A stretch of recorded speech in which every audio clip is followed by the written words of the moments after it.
C'est une véritable pirouette de la part des députés algériens, une véritable volte-face de la part de l'Algérie qui a renoncé officiellement depuis hier, le 9 mars 2026, à demander ou à exiger des excuses officielles de la part de la France pour ces crimes de son passé colonial. L'Algérie aussi renonce à l'exigence des réparations financières. Cette loi algérienne avait exigé aussi des excuses officielles de la part de l'État français auprès du peuple algérien. Mais bon, Laurent Nunez est passé par là, les relations se sont améliorées avec la France, il ne s'agit plus de demander des excuses ni des indemnisations. Voilà, nous avons l'exemple type de la grande hypocrisie du régime algérien et de son déshonneur. Pourquoi c'est du déshonneur? Parce que nous avons utilisé l'histoire de nos ancêtres, de nos martyrs, de nos moudjahidines. On a utilisé l'histoire de la guerre de libération nationale comme un outil de chantage et de marchandage avec la France. Et c'est ça ce qui est honteux, ce qui est grave.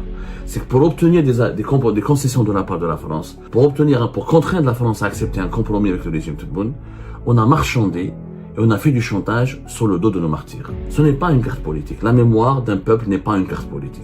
Et c'est une honte absolue d'avoir utilisé cette carte de la mémoire comme une carte politique. C'est une véritable pirouette de la part des députés algériens. C'est un véritable volte-face de la part de l'Algérie qui a renoncé officiellement depuis hier, le 9 mars 2026, à demander ou à exiger des excuses officielles de la part de la France pour ces crimes de son passé colonial. L'Algérie aussi renonce à l'exigence des réparations financières auprès de la France pour tous les crimes qui ont été commis durant la longue et terrible période de colonisation. C'est une véritable pirouette, ce qu'on peut dire. Les mots peut-être, et encore, le mot n'est peut-être pas très fort. Parce que volte-face est peut-être un peu plus fort.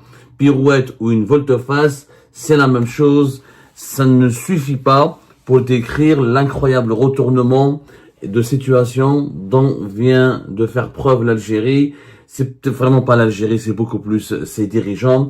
Les députés algériens, rappelez-vous, le 24 décembre dernier, le 24 décembre 2025, ils ont voté une loi inédite qui criminalise la colonisation française. C'est la fameuse loi criminalisant la colonisation française qui s'est implantée, qui a ravagé l'Algérie de 1830 à 1962 en faisant plusieurs millions de morts et en provoquant des dégâts matériels et immatériels incommensurables et irréparables. À l'époque, le 24 décembre 2025, vous allez pouvoir retrouver les images sur YouTube, sur toutes les plateformes, sur les réseaux sociaux, sur les télévisions algériennes, qui avaient commémoré ce jour-là et qui avaient même qualifié ce jour-là d'historique, puisque les députés algériens, avec une écharpe aux couleurs du drapeau national autour du cou, ils ont tous applaudi et scandé des slogans anticolonialistes et des slogans nationalistes pour dénoncer et pour condamner la colonisation. Ils ont tous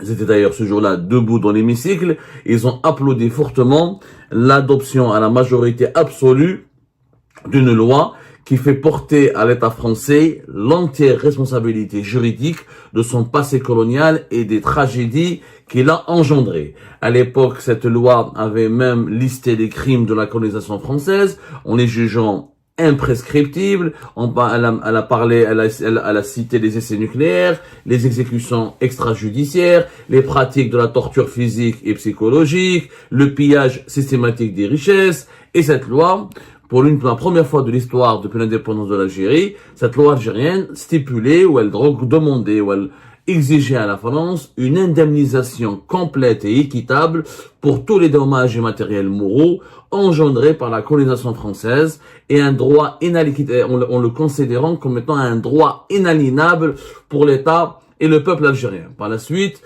dans cette même loi, les autorités, cette loi algérienne avait exigé aussi des excuses officielles de la part de l'État français auprès du peuple algérien. Les excuses, le texte, la première version en tout cas, qui est votée le 24 décembre 2025, exigeait ou réclamait des excuses officielles et des indemnisations.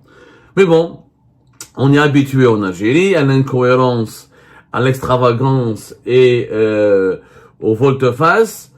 Laurent Nunez est passé par là le 17 et 7 février, le 16 et 17 février 2026. Les relations se sont améliorées avec la France. D'ailleurs, pour rendre cette visite possible, les autorités algériennes ont fait semblant que c'était le Conseil de la Nation qui avait bloqué, qui avait rejeté cette première mouture, parce que le Parlement a adopté la première mouture le 24 décembre. Ensuite, le Conseil de la Nation n'a pas à contester 13 articles qui ont été rétoqués. Pour départager le Parlement et le Conseil de la Nation, une commission paritaire a été créée, justement pour étudier la révision des articles qui ont été contestés par les sénateurs, pour permettre aux députés de proposer, de faire des contre-propositions et pour aboutir à un texte final qui devait être adopté. Donc, cette commission paritaire, elle a travaillé depuis le mois de février.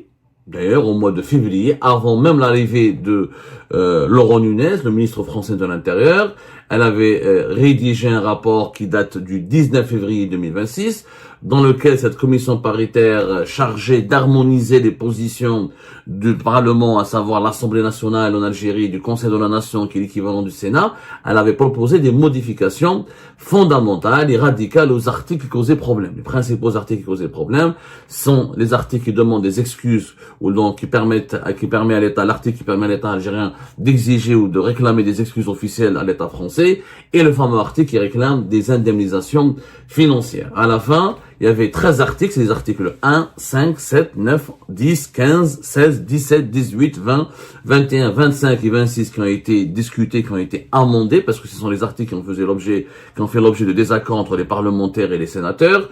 Et après les discussions qui ont duré, on va dire, de la fin de l'année, durant tout le mois de janvier jusqu'à la fin du mois de février, jusqu'au 19 février, plusieurs modifications ont été retenues. Parmi les articles 1, 10 et 20 et 25 ont été purement et simplement retirés du projet de loi de la version proposée, et d'autres articles ont été modifiés ou formulés. Par exemple, l'article 5 qui énumère les actes considérés comme des crimes du système colonial a fait l'objet d'un ajustement.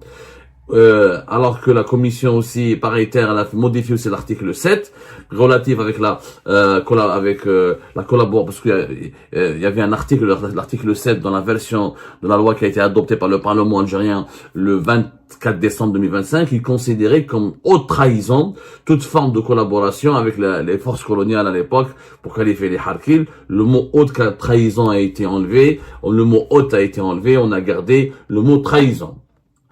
Hier, le 9 mars 2026, les parlementaires algériens donc ont voté une nouvelle mouture qui a été totalement remerciée. Ça n'a rien à voir avec la mouture du 24 décembre, qui est beaucoup plus complaisante à l'égard de la France, beaucoup plus amicale. Peut-être complaisante, peut-être c'est un mot trop dur.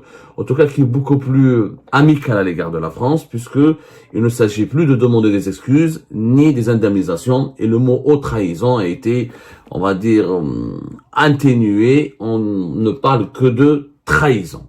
Le texte a été adopté hier, le lundi 9 mars, et officiellement la loi sur la criminalisation, la loi criminalisant la colonisation française a été, donc elle est officiellement mise en vigueur. Qu'est-ce qui n'a pas changé? Pour les mots excuses, le mot 9, l'article 9, dans lequel figurait le mot excuse, il a complètement changé la version.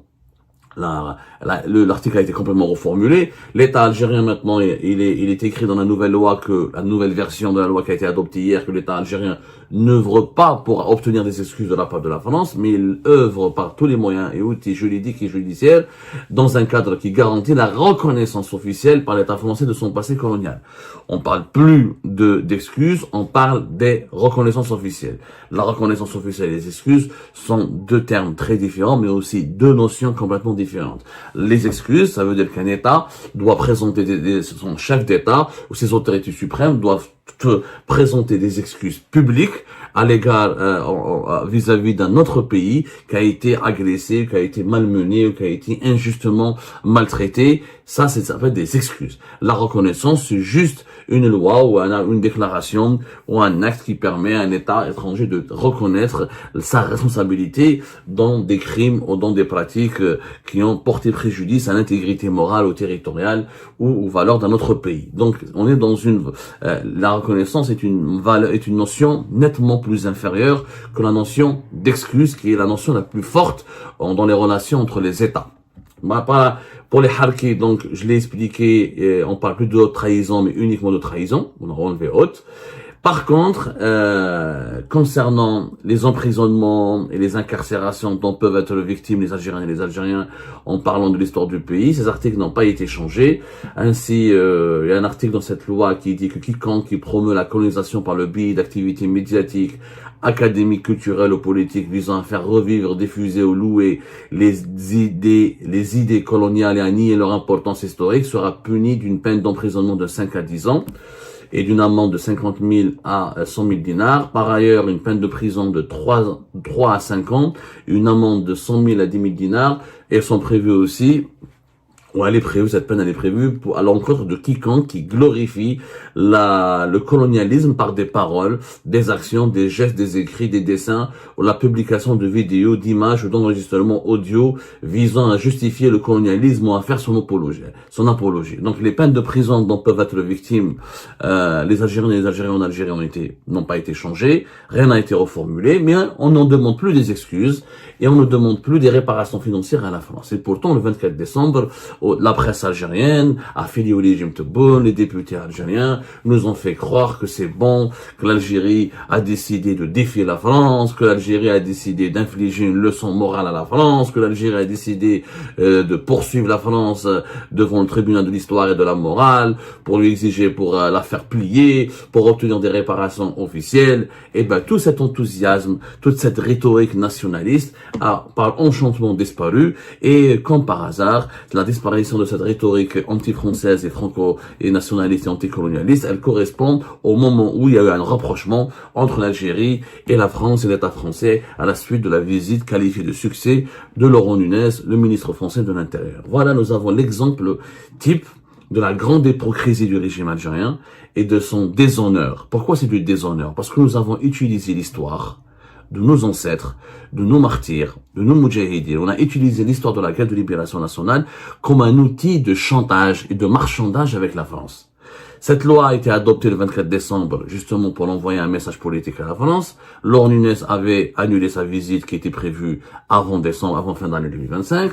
Ensuite, pour permettre cette visite, on a demandé au Sénat, parce que les députés et les sénateurs ne font preuve d'aucun libre arbitre. Ils n'ont aucun libre arbitre dans cette affaire. Ils n'ont décidé de rien.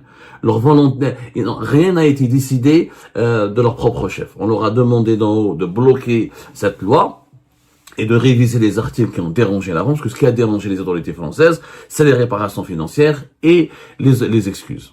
Ce sont les deux points qui ont été jugés inacceptables et intolérables par les autorités françaises. D'ailleurs, il y avait une réaction officielle de la part des autorités françaises. Le ministère des Affaires étrangères français à l'époque, au lendemain de l'adoption par le Parlement français de la première mouture de cette loi criminalisant la colonisation française le 24 décembre 2025, il avait fait une déclaration en dénonçant une initiative manifestement hostile à la fois à la volonté de reprise du dialogue franco-algérien,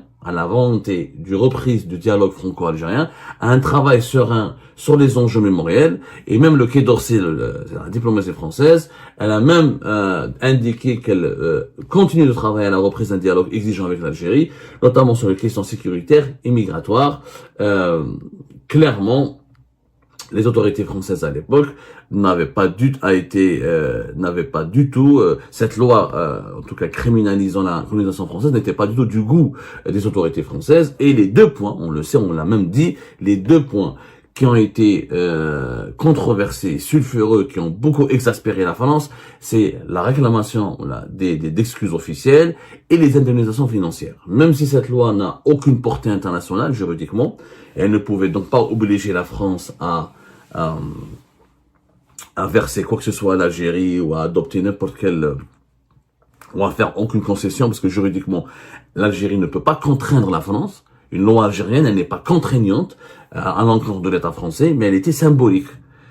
Que l'Algérie, qui était la reine des colonies françaises, qui était la plus importante des colonies françaises, qui était le joyau de l'empire colonial français, ose demander des excuses et des réparations financières, c'était un moment de rupture symbolique et c'était une déchirure pour la mémoire de la France et ça pouvait être une humiliation pour la France. Eh ben, on a utilisé les dirigeants algériens, on savait, Abdelmajid Tebboune, son régime savait qu'ils pourraient négocier, qu'ils pourraient utiliser la carte de l'histoire et de la mémoire pour ramener la France autour de la table des négociations. Et ça a réussi, puisque dès que que ce projet de loi a été gelé par le Sénat, au mois de février, Monsieur Laurent Nunez était venu à Alger et tout s'est bien déroulé. Et même, je vous le donne, l'information, Laurent Nunez avait même, je vous le confirme, j'ai vérifié cette information, les fameux privilèges, je dis bien les fameux privilèges qui ont été suspendus par le gouvernement français à l'époque de Bruno Retailleau, à savoir l'exemption de visa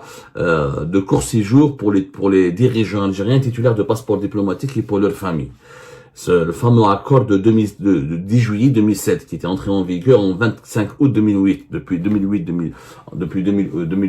août 2008, grâce à un accord le 10 juillet 2007 signé par l'Algérie et la France, les dirigeants algériens et tous les titulaires de passeports diplomatiques algériens pouvaient venir en France sans demander un visa de court séjour, donc ils pouvaient rester sur le territoire français pour une durée de 90 jours au cours d'une période de 188 jours sans demander le moindre visa. Ce privilège qui avait été suspendu à l'époque par Bruno Retailleau, par le gouvernement français, Laurent Nunez s'est engagé à le restaurer, à le remettre à l'ordre du jour une fois que la réconciliation entre Alger et Paris sera actée ou définitivement actée. Et ça a été un point de négociation important parce que les dirigeants algériens, j'ai pu le confirmer à Jmaat al-Khair, l'accord a été suspendu vers le mois de mars 2025, vers la mi-mars 2025 par l'ancien ministre français Bruno Retailleau, et Laurent Nunez s'est engagé au mois de février lors de sa visite à Alger en 2026 à le restaurer, à le remettre à l'ordre du jour et à lever cette suspension, ce qui permettrait aux dirigeants algériens et titulaires de passeports diplomatiques de revenir en France et de circuler librement entre l'Algérie et la France et de s'installer en France, de faire des affaires en France ou de séjourner en tout cas très librement en France 2-3 fois par an sans aucune exigence de visa, et depuis la France ils peuvent naturellement circuler, vous l'avez bien compris, dans l'ensemble de l'espace Schengen. Donc il est clair que le régime Tebboune a utilisé l'histoire de notre pays, l'histoire douloureuse de notre pays, comme un outil de marchandage. Et c'est ça ce qui est honteux, ce qui est grave. C'est que pour obtenir des concessions de la part de la France, pour contraindre la France à accepter un compromis avec le régime Tebboune, on a marchandé et on a fait du chantage sur le dos de nos martyrs. Et quand on a obtenu ce qu'on avait, quand Tebboune et son régime ont obtenu ce qu'ils ont voulu ou ce qu'ils espéraient obtenir de la part de la France, à savoir une normalisation des relations, le retour vers la libre circulation entre des dirigeants algériens en France, un engagement de la part des autorités françaises à ménager la sensibilité ou la susceptibilité des dirigeants algériens, la reprise d'un dialogue sécuritaire et migratoire et en tenant compte des exigences et en tenant compte des intérêts du régime algérien. Dès que ces relations se sont améliorées, la carte de la mémoire a été reprise, elle a été cachée dans un tiroir. Et ça, c'est honteux. Ça, ce qui est honteux. On n'utilise pas la mémoire d'un peuple, surtout d'un peuple qui a meurtri, surtout une mémoire aussi vive, une mémoire blessée encore, qui est celle de la libération du joug colonial. Ce n'est pas une carte politique. La mémoire d'un peuple n'est pas une carte politique. Et c'est une honte absolue d'avoir utilisé cette carte de la mémoire comme une carte politique. C'est bon, maintenant on reparle avec la France, maintenant il n'y a plus de Bruno Retailleau, il y a des élections présidentielles l'année prochaine en France, là le régime algérien il a des agendas, il a des intérêts mercantiles, des intérêts individuels de la part des dirigeants algériens, il a une feuille de route qu'il veut défendre, donc il n'a pas besoin d'emmerder la France ou de la bousculer sur le plan de la mémoire ou sur le plan de l'histoire. C'est pas la peine c'est pas la peine de demander des excuses, ce n'est plus la peine de demander des réparations financières. Ça, moi, je trouve ça indigne. Je sais pas ce que vous en pensez, mais en tout cas, moi, je trouve ça particulièrement dégueulasse. Parce qu'encore une fois, la mémoire de la guerre de libération nationale concerne des millions d'Algériens et d'Algériens qui ont perdu leurs proches, qui ont perdu leur vie, qui ont été torturés, qui ont été réduits au statut d'indigènes, qui ont été ostracisés, qui ont été persécutés, qui ont été opprimés. On n'utilise pas les douleurs, les souffrances passées d'un peuple dans une opération de marchandage politique. Je trouve ça profondément immoral.